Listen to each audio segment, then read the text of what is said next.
आज से हम अपना एक्सपोर्ट का सब्जेक्ट भी शुरू कर रहे हैं, क्योंकि इंपोर्ट ऑलरेडी चल रहा है। तो कुछ लोग कह रहे थे कि जी इंपोर्ट और एक्सपोर्ट में कोई ख़ास फ़र्क तो नहीं होता, स्पेशली जब हम डॉक्यूमेंट्स की बात करते हैं, प्रोसीजर की बात करते हैं। तो इंपोर्ट और एक्सपोर्ट एक ही सिस्टम है, यानी जब हम इंपोर्ट कर रहे हैं होते हैं तो वो जो हम इंपोर्ट करते हैं वो जो बंदा भिजवा रहा होता है उसकी एक्सपोर्ट होती है। जब हम यहाँ से कुछ भिजवाते हैं तो उसको हम एक्सपोर्ट कहेंगे, और वो बंदा जो हमसे ख़रीद रहा है किसी दूसरे मुल्क में वो इंपोर्ट कर रहा होगा इसको, और हम एक्सपोर्ट कर रहे होंगे। मतलब ये अपोजिट प्रोसेस है।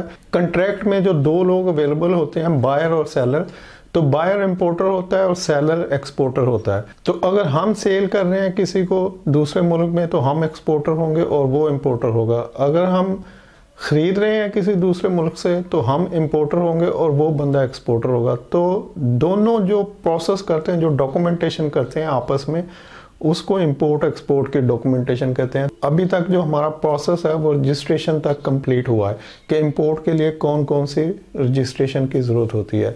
तो सिमिलरली जो रजिस्ट्रेशन इंपोर्ट के लिए करवानी पड़ती है वही एक एक्सपोर्ट के लिए भी होती है। मतलब एक्सपोर्ट के लिए कोई अलग से किसी चीज़ की ज़रूरत नहीं होती। तो वो लोग जो एक्सपोर्ट की डॉक्यूमेंटेशन सीखना चाहते हैं, एक्सपोर्ट करना सीखना चाहते हैं, तो मैं उनसे रिक्वेस्ट करूँगा कि जो इंपोर्ट की रजिस्ट्रेशन के लिए वीडियो अवेलेबल है, तो वही डॉक्यूमेंटेशन जो इंपोर्ट में होती है वही एक्सपोर्ट में भी होती है।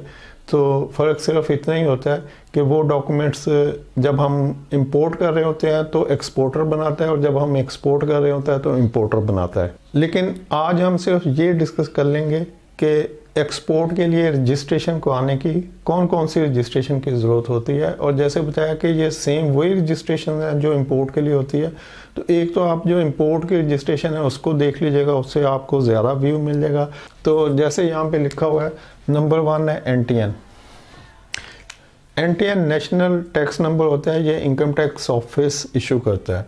और जैसा कि आपको पता है पाकिस्तान में तो इनकम टैक्स रजिस्ट्रेशन के लिए बड़ा वो वेला पड़ा हुआ है। गवर्नमेंट चाहती है कि मैक्सिमम लोग रजिस्टर्ड हों और टैक्स पे करें, तो इसलिए इसको हासिल करना बहुत ही आसान सा काम है। आप इनकम टैक्स की जो वेबसाइट है FBR की, fbr.gov.pk, उस पे जाएं तो आपको इनकम टैक्स रजिस्ट्रेशन की अलग इन्फॉर्मेशन मिल जाएगी। ऑनलाइन रजिस्ट्रेशन हो जाती है, उसमें कोई प्रॉब्लम नहीं है। लेकिन बेहतर तरीका यही है कि किसी एजेंट को, जो वकील होते हैं, जो टैक्स कंसल्टेंट है, लॉयर्स हैं, उनको, या फिर वो जो इनकम टैक्स के बाहर कुछ लोग बैठे होते हैं फटा लगा के, तो आप उनको 1500 रुपया वो लेंगे और शाम को या अगले दिन एक आध दिन में आपका इनकम टैक्स सर्टिफिकेट आपके हैंड ओवर हो जाएगा। और अगर उसमें कोई नादरा की वेरिफिकेशन का मसला हुआ, कोई थंब इम्प्रेशन, क्योंकि आजकल ये कंपलसरी हो चुका है, तो उसमें में भी फिर कुछ थोड़ा सा टाइम ज़्यादा लग जाए, लेकिन इजी प्रोसेस है, कोई मसला नहीं है। तो एनटीएन की रजिस्ट्रेशन नंबर 1 कंपलसरी है, सबसे पहले इसको करवा लें। और ये रजिस्ट्रेशन को आने से पहले आपको पहले कंपनी का नाम ज़रूर डिसाइड कर लें। तो कंपनी का नाम डिसाइड करके लेटर पैड बनवाएं, और आपके लेटर पैड पे रिक्वेस्ट एनटीएन के लिए और आपका आईडी कार्ड की कॉपी लगेगी और आपको एनटीएन सर्टिफिकेट मिल जाएगा। अब आपके पास लेटर पैड भी पड़ा है, अपनी कंपनी का एनटीएन सर्टिफिकेट भी मिल गया, तो अब आप बैंक चले जाएं। बैंक वाले आपका उस कंपनी के नाम का अकाउंट खोल देंगे। 1000-2000 जमा करवाएं तो इजीली अकाउंट खोल जाता है, उसमें भी कोई मसला नहीं। बैंक वालों को भी सिर्फ एनटीएन की ज़रूरत होती है कि जी अगर ये कंपनी के नाम पे है तो इसकी एनटीएन की कॉपी प्रोवाइड करें। और वहाँ पे भी नादरा की वेरिफिकेशन होती है, आपके थंब की वेरिफिकेशन होगी कि जो आप डॉक्यूमेंट्स प्रोवाइड कर रहे हैं आप फिज़िकली वही बंदे हैं, और ये भी इजी प्रोसेस है। तो आपका बैंक अकाउंट खुल जाएगा। उसके बाद है नंबर 3, चैम्बर की रजिस्ट्रेशन। चैम्बर से मुराद है chamber of commerce. Her city में या बड़े सिटीज़ में चैम्बर ऑफ कॉमर्स अवेलेबल है।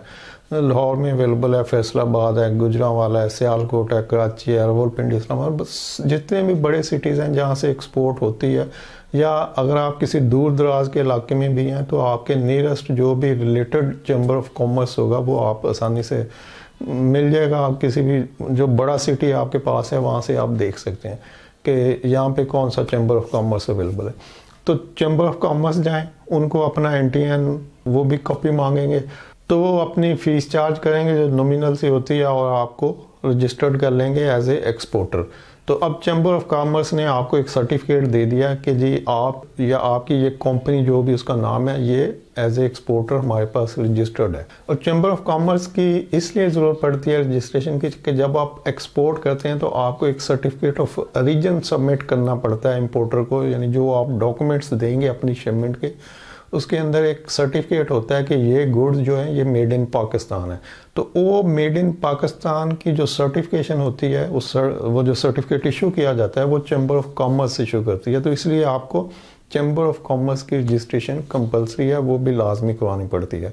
तो अब ये चैम्बर और ये इजी प्रोसेस है, चैम्बर वाले तो वेलकम करते हैं कि भाई आए जितने भी लोग मैक्सिमम एक्सपोर्ट करना चाहते हैं। और ये बिजनेसमैन कम्युनिटी का ऑफिस है, मतलब ये वो गवर्नमेंट ऑफिस नहीं है जहाँ पे रेड टेप का कंसेप्ट हो कि जी जो जायज़ काम है उसके लिए भी आपको प्रॉब्लम फेस करना पड़ते हैं। तो ऐसा मसला नहीं है। तो कोऑपरेटिव लोग होते हैं, इजीली आपको इस सर्टिफिकेट को हासिल कर लेते हैं। नंबर 4 है sale tax registration. Sale tax registration जिस तरह से आपका NTN सर्टिफिकेट इशू हुआ है, FBI की वेबसाइट पे सेल टैक्स रजिस्ट्रेशन का भी पूरा प्रोसेस अवेलेबल है। और इसके लिए भी वही प्रोसेस करें कि जो भी आपका लॉयर, कंसल्टेंट या टैक्स कंसल्टेंट बंदा हो उसी को 1500 रुपया दें और वो आपको सेल टैक्स की रजिस्ट्रेशन एज एक्सपोर्टर करवा देगा। और बेहतर तरीका यह है कि जब आप NTN की रजिस्ट्रेशन को आएँ तो उसी वक्त ये दोनों एक ही टाइम में दोनों करवा लें, तो आपका टाइम भी बच जाएगा और पैसे भी नॉमिनल से एक ही दफ़ा जो वो वन गो में करेगा वो लग जाएंगे। तो उसके बाद है फिर VBOC रजिस्ट्रेशन। और VBOC की रजिस्ट्रेशन के लिए एक पूरी वीडियो पहले से इंपोर्ट में अवेलेबल है, उसको आप देख लें। VBOC रजिस्ट्रेशन कस्टम के साथ होती है। ये आपकी कस्टम वालों के पास रजिस्ट्रेशन है कि आप एज ए एक्सपोर्टर या इंपोर्टर जो भी आप करना चाहते हैं उनके पास रजिस्टर्ड है। जब भी आपकी कंसाइनमेंट इंपोर्ट में आएगी या एक्सपोर्ट करनी है तो जब भी कस्टम में जाएगी वो कंसाइनमेंट तो वो आपका वो नंबर एंटर करेंगे तो आपका पूरा डाटा आ जाएगा। उसके बाद जो भी कस्टम के साथ डीलिंग होती है, जो कस्टम क्लियरिंग एजेंट आपकी कंसाइनमेंट को एक्सपोर्ट के लिए क्लियर कराएगा, तो वहाँ पे जो भी प्रोसेस है वो VBOC का जो कंप्यूटर सिस्टम है, VBOC बेसिकली कंप्यूटर सिस्टम का नाम है। इसका मतलब है वेब बेस्ड वन कस्टम। तो जो भी वहाँ पे डॉक्यूमेंटेशन होनी है वो इसी नंबर के तहत जो कि आपको VBOC रजिस्ट्रेशन का नंबर मिलेगा उसके अंडर होती है ये रजिस्ट्रेशन भी। और इसके लिए आप कस्टम क्लियरिंग एजेंट की मदद ले सकते हैं। जिस तरह से आपने NTN और सेल टैक्स की रजिस्ट्रेशन के लिए अपने टैक्स कंसल्टेंट की मदद ली है, तो यहाँ पर VBOC की रजिस्ट्रेशन के लिए आप अपने कस्टम क्लियरिंग एजेंट की मदद ले सकते हैं। तो वो आपको बगैर किसी प्रॉब्लम के इजी प्रोसेस से होता हुआ आपकी रजिस्ट्रेशन को कंप्लीट करवा देगा। तो इस तरह से ये जो 5 रजिस्ट्रेशन है ये कंपलसरी है, आपने इंपोर्ट करनी हो या एक्सपोर्ट करनी हो। तो नेक्स्ट हम एक्सपोर्ट के लिए और इंपोर्ट के लिए जो डॉक्यूमेंटेशन की ज़रूरत होती है उसके ऊपर चलेंगे।